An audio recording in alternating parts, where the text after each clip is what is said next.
Good to have Shawn Britt with us, who Cindy will introduce here momentarily. I mentioned who Cindy and Kyle were. They're our support system, kind of our direct support system, our external, internal support with Nationwide. They do a terrific job. Nationwide's a terrific partner. I could say that all day, but they have been for years, and we really appreciate their support. We seem to be doing a lot with them. We're going to be doing a couple of webinars here in the coming weeks, in fact.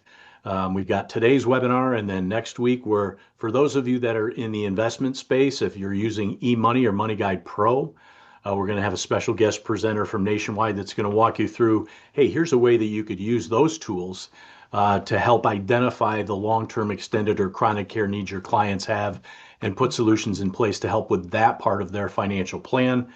And then we're going to, as we get to the end of May, actually, Cindy and Kyle are going to be back with us, and they're going to walk through Care Matters, which is a product that you're probably all familiar with, the linked benefit product that Nationwide has, industry-leading product. What you may not know is there's actually a Care Matters annuity out there. So we're going to look at both of those products on kind of a generic basis. We're going to look at the life product, we're going to look at the annuity product. And Cindy didn't realize I was going to do it, but about 10 minutes before we went into this, I sent her a message and I said, hey, how about we do a Care Matters to New York introduction rollout webinar? So I seem to be going back to the well many times with our friends from Nationwide. So thanks for your patience with that, guys. With that, I think I took care of the housekeeping. Questions, hit the Q&A or chat sections. We'll keep our eyes on any questions that might come up. We'll save them to the end. So be as specific as you can. We are recording the session, as I mentioned. It'll be up on the website in either a day or two. Just thrilled to have Shawn with us. This is a topic that needs to be talked about. I think there is in many instances that conventional wisdom that, hey, if my client has enough money, they don't need to insure anything. Well, they may not need to insure anything, but they might want to insure. And so I don't want to steal any of Shawn's thunder, but with that, Cindy, I'm going to go ahead and turn it over to you. Thanks both to you and Kyle for being here, first and foremost. And then obviously, Shawn, always great to see you. Cindy, I'll let you introduce Shawn. We'll get rolling. Thanks, guys. Perfect. Thanks, Bob. And I'll keep it very brief so we can get back on track. Thank you, everybody, for your patience today. We are really excited to be here with all of you. As Bob said, we do have a lot of exciting things happening with Nationwide, specifically with our long-term care suite of products around Care Matters. And our goal at Nationwide is to expand, long-term care planning to all Americans. And we're doing that through some new offerings in the state of New York, as well as opening up the insurability for our Care Matters annuity. I'm not going to get into any of those because we have plenty of other content for later in the coming webinars that we're going to be doing with all of you. Today is going to be focused on how do we kind of find and how do we help clients that could otherwise self-insure find a smarter alternative to self-insuring. So we have Shawn Britt with us today. She is an industry expert. She's been with Nationwide for north of 25 years, if I'm not mistaken, Shawn. Widely published. Yeah, 26 this year. 26 this year. Yeah, that's right. So 26 years, and we're very lucky to have her. She's widely published in a number of different news articles. You've probably read an article that's been written by Shawn Britt if you've looked about anything around long-term care planning. But we're so lucky to have her here at the Nationwide team. She's a fantastic resource for us when it comes to some of the more advanced planning type things for long-term care and providing some really meaningful content for all of you and for more importantly, your clients. So that being said, Shawn, I'm going to go ahead and hand it over to you. Thanks, Shawn. Thank you, Cindy. And thank you, Bob, for having us here today. So as Bob and Cindy both mentioned, we're going to talk about smart money strategies, why the high net worth do want to have long-term care insurance. And I'm just going to go ahead and go right into it. So, what we find with the high net worth is a couple of scenarios. You may have a client who will come to you and say, I'm interested in having long-term care insurance. And you may say, oh, okay, you probably don't need it, but that's fine if you want to do that.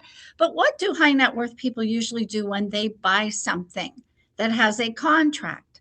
They want to show it to their attorney and or their CPA, who then says to them, you're worth $50 million. Why are you doing this? You don't need to do this. And then it's done. Or, I hear a lot of stories where the financial advisor will approach the client about buying long-term care insurance or some type of coverage, hybrid products, something like that. And the client will proudly announce they can afford to buy the nursing home and don't need it.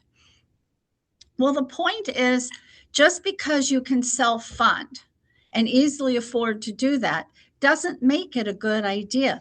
There's a lot of reasons for the high net worth to buy long-term care coverage.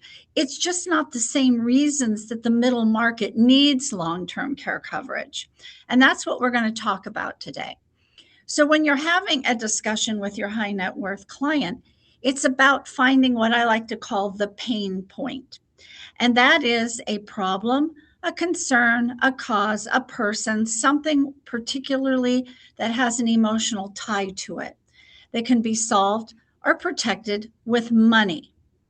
And we're looking for the situation, if they spend it on long-term care, that's the money that will not go to this thing that we're going to try to find. So you find that financial pain point, and now you justify why they need long-term care coverage.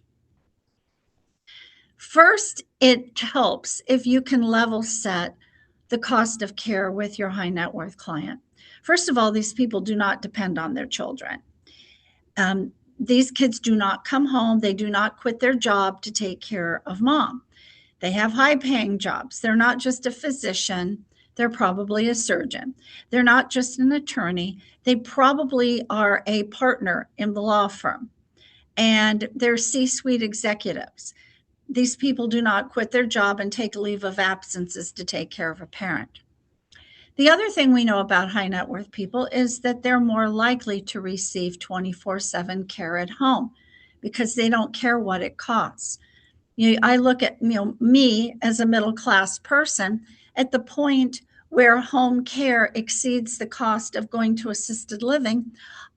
I will cut the loss and go to assisted living. That's what the middle class does. These people do not do that. They stay home. And their average cost, in the middle of the country is about $260,000 a year. And then in the wealthier areas of the country, East and West Coast, we're talking $350,000 to $400,000 a year. Now, some people do want to go to a facility, and those who do are going to go to the top end facilities. These are places where the dining is not one step above cafeteria food. It has a Michelin chef.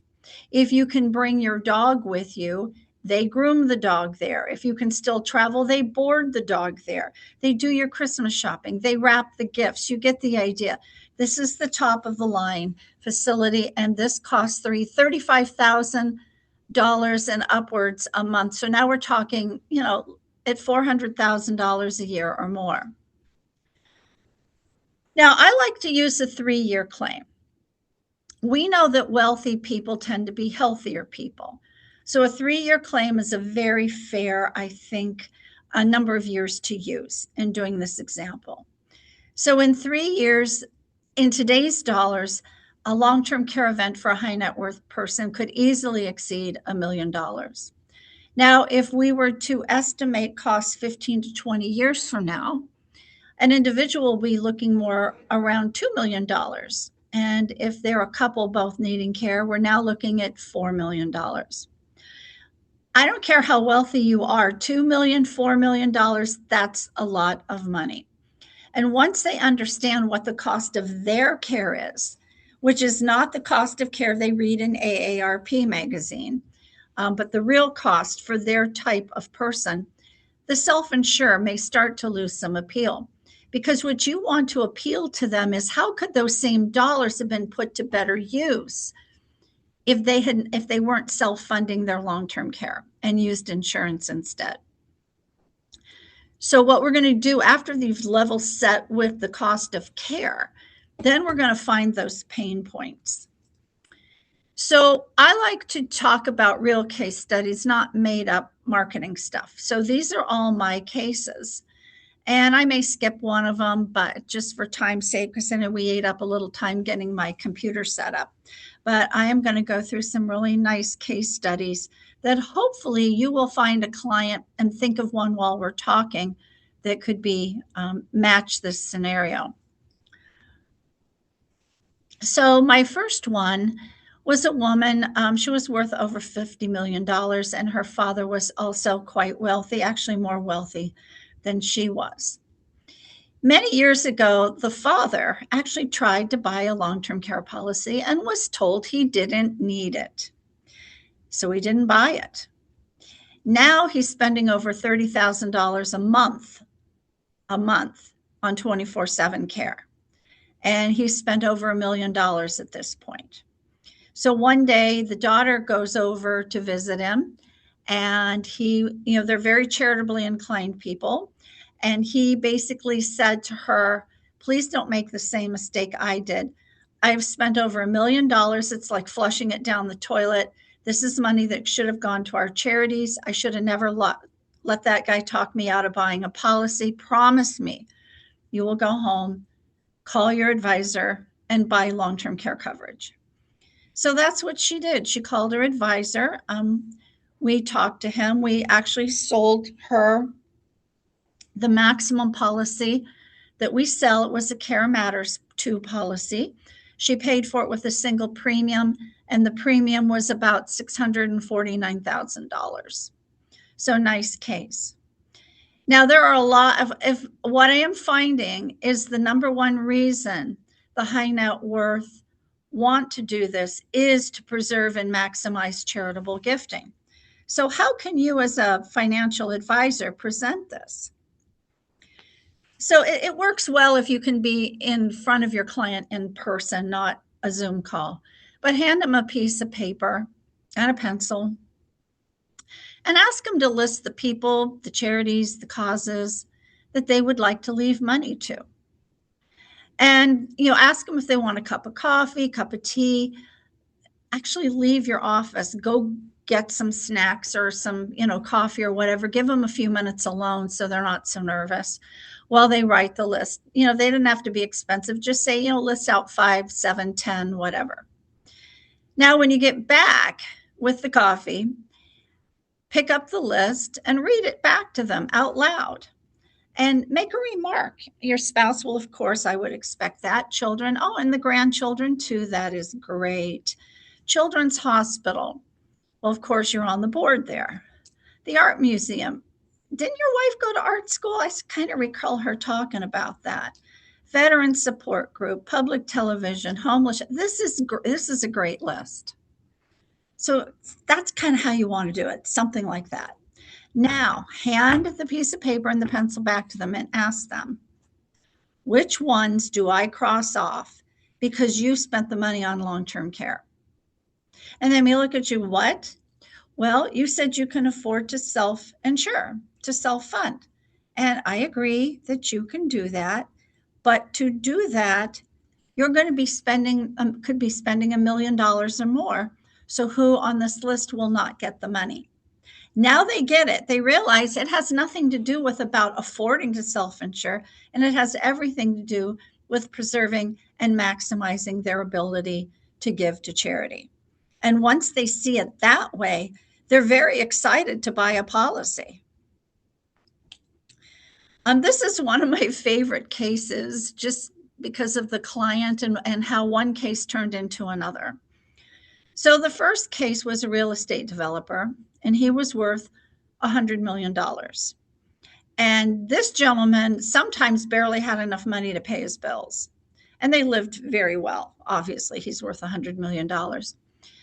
He was concerned about what would happen if him and his wife needed long-term care, particularly at the same time, that the cost it would entail, would it require him to sell some of these properties in a fire sale? So right now he was very, very liquid with cash, and he went to his advisor and asked to show him some long-term care coverage. He said, I want to stay in control of my care. So I'd like something where they don't ask, they don't put constraints on what you can spend the money on. So the advisor showed him our Care Matters 2 and Care Matters Together policy. He liked the together. He liked the shared bucket. So he bought the maximum amount of coverage on Care Matters Together for him and the wife. And because he was so liquid with cash, he wanted to do a single premium. That also was $600,000. And when he was delivered the policy, he literally held it in his hands, looked at the advisor and said, this is great. I just bought a bucket of cash. And of course, we mean cash for long-term care. But it was such a relief to him. This man who is often very illiquid doesn't have to worry about it anymore in regards to long-term care because he now has a cash product that will pay him and allow him to keep control of his care. Now, about 6 months after I placed this case, I was in, of all places, Fargo, North Dakota. And I was doing this presentation, talking about this case, amongst the others you'll hear about.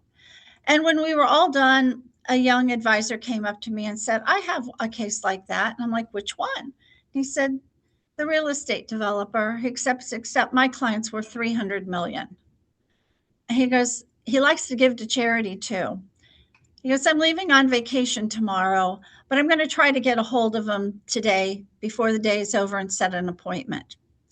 1 month to the day after we were in Fargo, North Dakota presenting this, we issued a policy for him and another policy for his wife. They bought 2 separate policies, both Care Matters 2.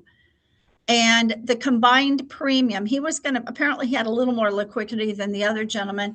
He did a 10 pay, but the combined premiums was $147,000 a year for 10 years. So we're talking $1.47 million when it's all paid off that he's investing in this.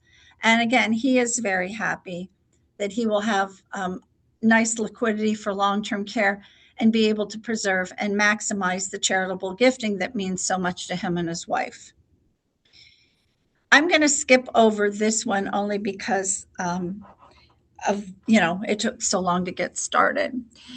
Another thing I'm running into a lot is that we've got clients who want to purchase a Care Matters policy for their family member. It might be parents wanting to buy for adult children, or it could be adult children wanting to buy for parents. Now, it all depends how they want to pay for it. If you want to do multi-pays, you can easily do it using the annual exclusion. If you want to do a single pay, you can do the lifetime gift exclusion. Either way, you can do it without incurring a gift tax. Now, for it to be a gift, the insured must be the owner of the policy. That isn't always comfortable in some of these cases. And it's important to know that with Care Matters, we will allow parents to own a policy on an adult child, and we will allow an adult child to own a policy on a parent.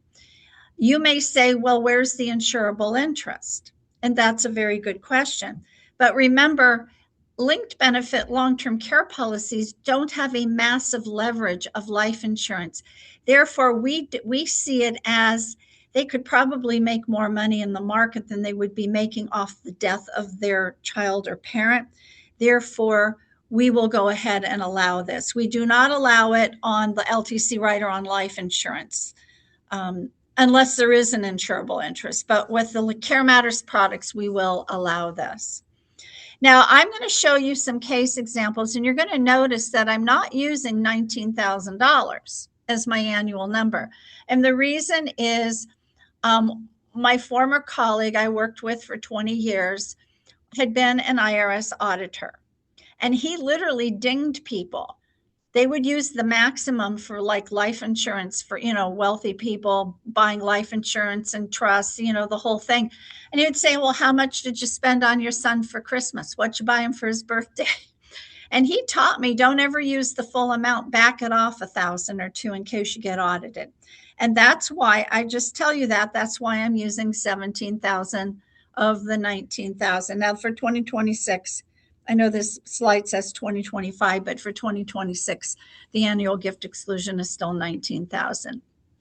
So we had a divorcee, a wealthy divorcee, who decided she wanted to buy long-term care insurance for her daughter and son. And as you can see here, the daughter doesn't get as much coverage. She's younger, and she still got less coverage than her brother because everything was equal. They each had $17,000 a year for 10 years paid into their policies. They each had a 6-year benefit, 3% compound inflation. But remember, long-term care is more expensive for females. So she it still looks lovely. By the time she's 80, she'll have over $2.1 million in a benefit pool with $28,000 a month. Her brother will have a little more at $2.3 million with $30,000 a month. As you can see, the death benefit is not large. It's a little bigger than what mom paid for it. But again, this is not about death benefit. It's about long-term care. So she was very pleased with these numbers, and that's what she bought for her adult children. I've done several of those. Now, hopefully you can see the numbers here. I've got to hide there. There we go. I had to hide a thing that was coming up. I had a similar case where parents wanted to buy it on the adult children. Again, they were a little about the same age, male and female child. And we ran the numbers. They were very similar to these. And they told the advisor they wanted to buy long-term care for their children. But when they saw the death benefit, they go, well, that's not very much death benefit. And the advisor says, well, you said you wanted long-term care. So that's what I had run for you. And so anyway, he called me and I'm like, well, I think we're using the wrong product. Let's switch to the long-term care rider on life insurance. So that's what we did. And as you can see here, the ages were almost the same. I'm just using the same ages as my widow case because I want you to see a true comparison. So for the daughter, as you can see, the life insurance jumped from $238,000 to $1.2 million. The LTC rider would be accelerating that $1.2 million at $24,000 a month for 50 months. So instead of 6 years of coverage, it was 4 years and 2 months of coverage. And for the son, his went down quite a bit because life insurance is a lot more expensive for men. So his death benefit was over $1 million, and that looked good. But his LTC benefits go from $30,000 to $20,000, and for the shorter period of time. But the client's like, yes, that's what I want. This looks really good. Lots of life insurance and ample long-term care coverage. So we switched them from the Care Matters to the life insurance with the LTC rider because they clearly did have more of a need for life insurance. Now, we've also have adult children purchasing on parents.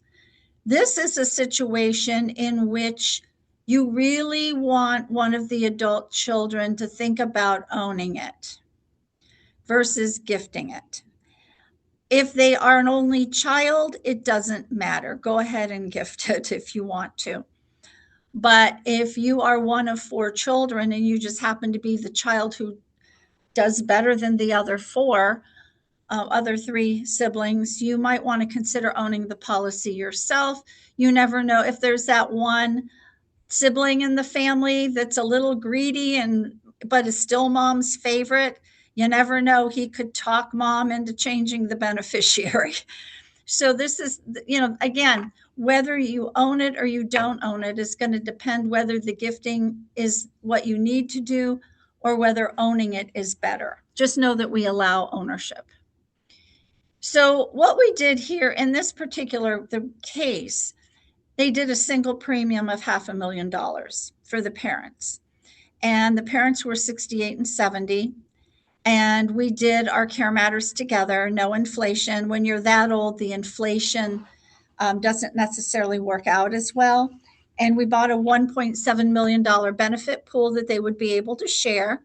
Each of them could collect $18,000 a month, whether at different times or the same time. They have 96 payments to share. Notice with the Together product, we don't talk about number of years because if they're sharing at the same time, it's going to speed up because we're not cutting the benefit in half. They're still getting a full benefit each. So it was 96 payments to share and then a $648,000 death benefit if the policy isn't used. So he would get more than his money back. Now, there is another option. Because with the Together policy, we have a full waiver of premium. So another option, we did run this past them, but they decided to go ahead and just do the single premium. But they could have done $50,000 a year for 10 years and even paid with a monthly mode if they wanted to. Now notice there, there's a big drop in benefit. It's down to a little under 1.4 million, and the monthly benefit is 14,400 instead of 18,000. Still 96 payments to share. Death benefit still more than your money back. But here was where it could be attractive to certain types of clients, kind of that client who's a little more of a gambler. If one or both insureds are on claim while the premium is due, that premium is waived. And this is just with the together, but the full premium is waived. So let's say he pays 3 premiums. Then mom gets sick. And she's sick for 2 years, so he doesn't pay year 4 or 5. She passes away, but right when she passes away, his dad goes on claim. He never had to pay. He paid 3 premiums instead of 10. Again, it's a bit of a gamble, but it does appeal to some people. This is also a case that I really enjoyed working on. So I've been doing long-term care with trust planning for many, many years. And this is a case where the client planned to set aside $1 million in his estate to pay for long-term care. The typical I'll self-fund, I'll self-insure. Now, the problem with self-funding when you have high net worth people is you've now created a weak link in your estate plan. Because if you use it all worked out fine. But if you don't use it for long-term care, you end up subjecting yourself to estate tax up to $400,000. And it's an unnecessary exposure because there's a way to not expose yourself to that type of taxation. And that's using an indemnity long-term care rider or a linked benefit policy like Care Matters in an ILET. Now, I'm not going to get into the weeds on how you do it, but essentially, the LTC benefits are going to be paid to the trustee with no obligation to pay the grantor. And then it has to be an indemnity policy. Reimbursement benefits could tie the grantor directly back to the trust and create instances of ownership. So you want to use an indemnity policy. So how does he get the money out? Well, we do it through collateralized arm's length loans. It's virtually like a bank loan. Collateral has to be pledged, interest is paid, the loan has to be repaid in full. But again, I can't go through the whole process, but this process does create more money for the trust while it eliminates money from the estate. So it always works out. It's whether it's good, better, or best. Now we're going to pay for the policy with a fraction of the $1 million and then donate the rest to charity. So this was my case. He was 60 years old. He was going to self-fund, set aside $1 million. What we did is we did a single premium of $200,000 to buy Care Matters 2, and we put it in an ILET. And it was 3% compound inflation, 6-year benefit. His day one benefit pool was almost $1 million, starting at $12,800 a month. Now at age 80, he's going to have $1.8 million of coverage, over $23,000 a month, and a $306,000 death benefit paid to the ILET if the policy isn't used. Now the remaining $800,000 he donated to charity now, not when he died, but now, filing for the tax deduction for the charitable gift, and in the 37% tax bracket, that was worth $296,000 of a tax refund. Now, he could have doubled the coverage if he wanted more LTC and donate a little less. But the result is he virtually replaced what he was self-funding. He guaranteed 3% growth. The charity got the money now, and it removed $1 million from his estate. And the cost of the policy was a wash because the tax deduction, the tax that he got, the refund, basically paid for his policy. So that was a fun case. And I just want to end with family dissension. It seems like the more money there is in a family, the more likely there's going to be bickering. And there's often one child who is primarily the person not taking care of mom, because the high net worth don't do that, but they are coordinating the care, they're doing the billing. And you may have one of the kids who, again, is a little more worried about his inheritance, and he'll call his sister and say, hey, how much money have you been spending on mom's care? And what he really means is, how much of my inheritance are you spending? Wouldn't it be nice if the sister could just say, nothing to worry about, insurance is paying for it? So no matter how little or how much money a family has, there's always going to be family dissension, but it sure would be nice if you could take the money angle out of the dissension. It would probably eliminate a lot of the dissension. Bob went over a few of our products, but just as a reminder, we've got our Care Matters 2 for individuals. We've got the Care Matters New York. We've got the Care Matters 2 New York now.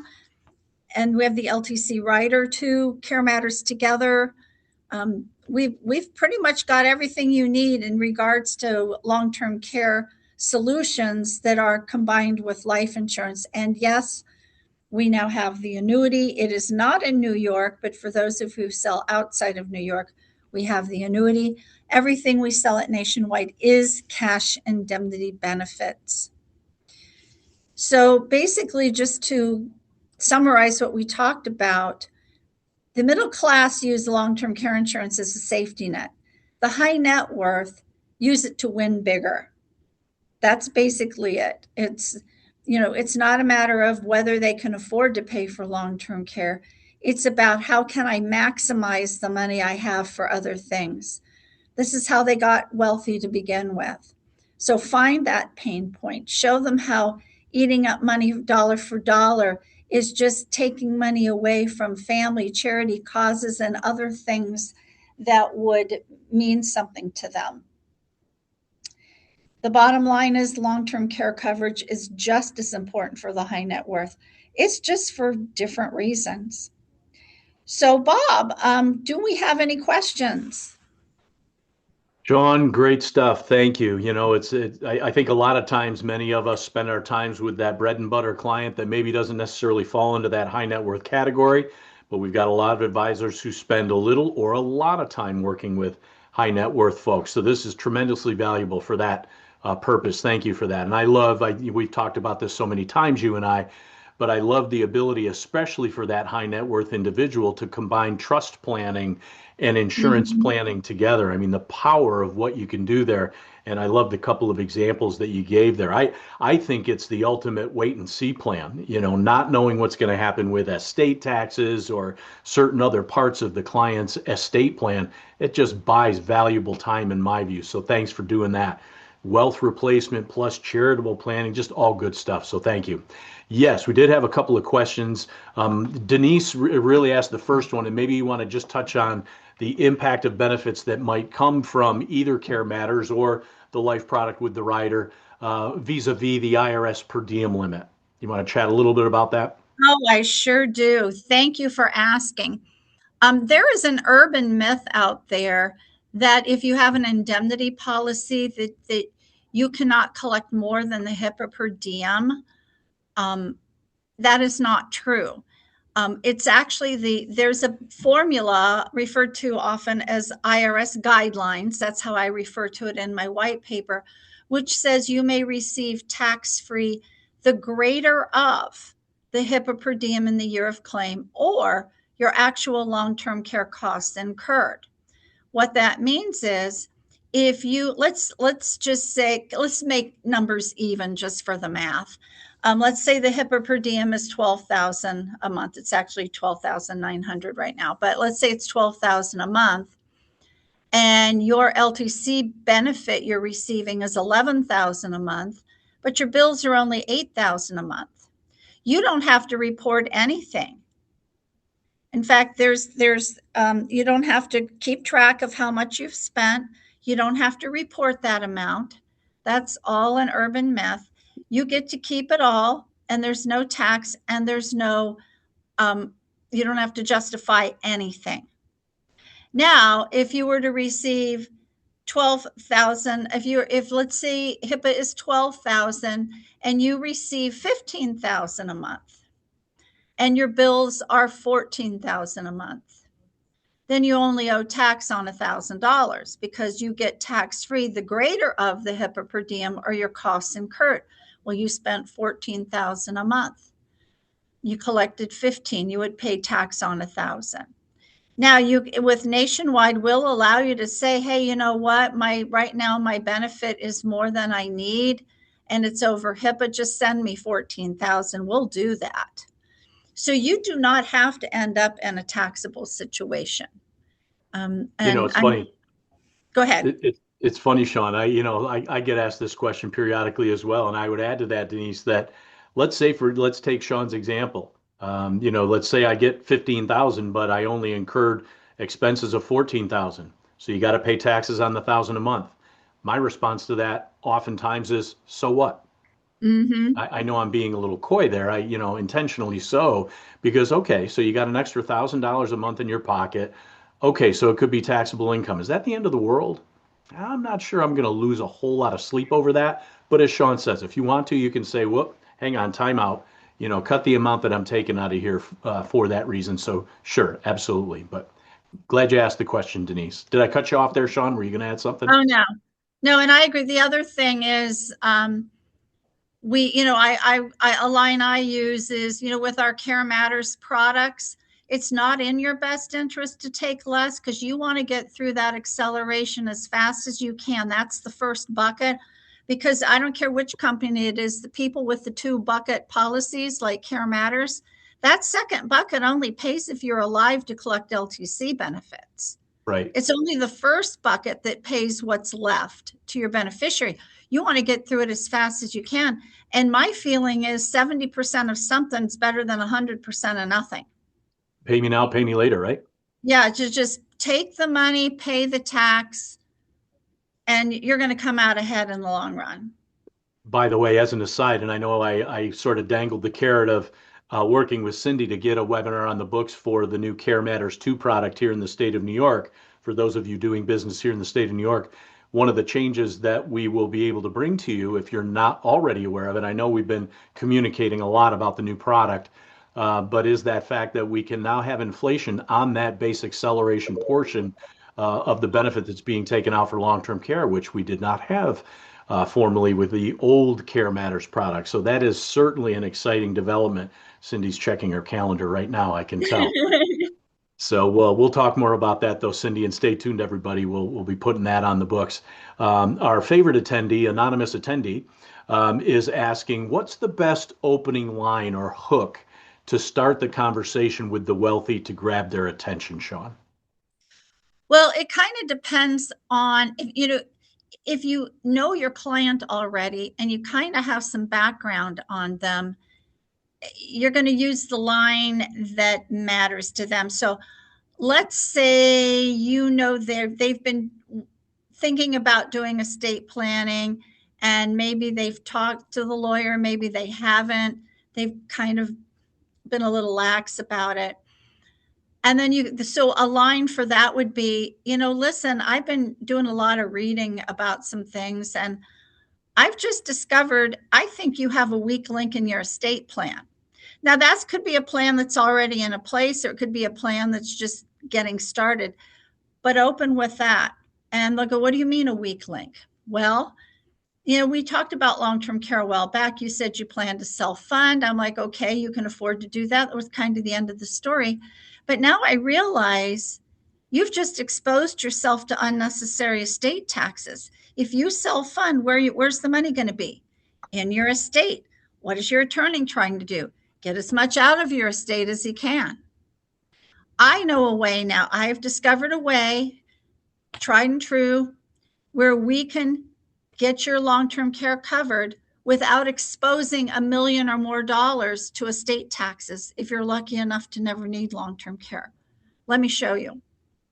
And then you can go through, what I went through briefly with the gentleman who gave his tax refund, paid for his long-term care policy. But that would be one way to open with a client you either know has done estate planning or wants to do estate planning. When you have, again, the person with liquidity issues, they're a real estate developer, some other a lot of high net worth people are cash poor. They don't have a lot of cash. There's times they don't have a lot of cash. So you look at a client like that and just say, so how are you looking at for liquidity right now? Now, if they say they're in good shape, you can say, well, that's great. That was better than 6 months ago. While you've got some money, let's talk about what could happen if a long-term care event happened when you weren't liquid. Now, what are you going to do? How are you going to pay for it? And if they're not liquid right now, then just say, what would you do if you had a long-term care event hit you right now? Let's start planning coverage for you. And the minute you free up some cash, let's get it purchased. So kind of, you know what their weak link is. They're your clients. Just form a conversation around their weak link. Or if someone's a charitable giver, and almost a lot of my cases, it's twofold. But charitable giving seems to be a lot of it. The minute they hear about how they can maximize the gifting, they want to do this. And again, that example I gave earlier, using the pen and pencil, where you just have them write down where they want to give their money to. That is a conversation opener. You know they have money. You may know that they are on a board of a charity, this and that. They're primed for you to do this. This opening, this is another opening. So there's a lot of ways to do it. It's just you're going to focus on what your client's particular need or interests are. Just as an aside to that too, and by the way, as a side note to everybody, certainly those of you that are here in the local capital region area of upstate New York, in the Albany area, but also no matter where you are, Shawn and I had the honor of sharing the dais again with Shawn this year at the Pierre O'Connor and Strauss Elder Law Forum on May 14th. And so we're going to be talking a lot about some of these issues. We're not going to be focusing on high net worth, don't get me wrong. It's a different type of meeting, but we're going to be talking about some of the broader issues relative to long-term care.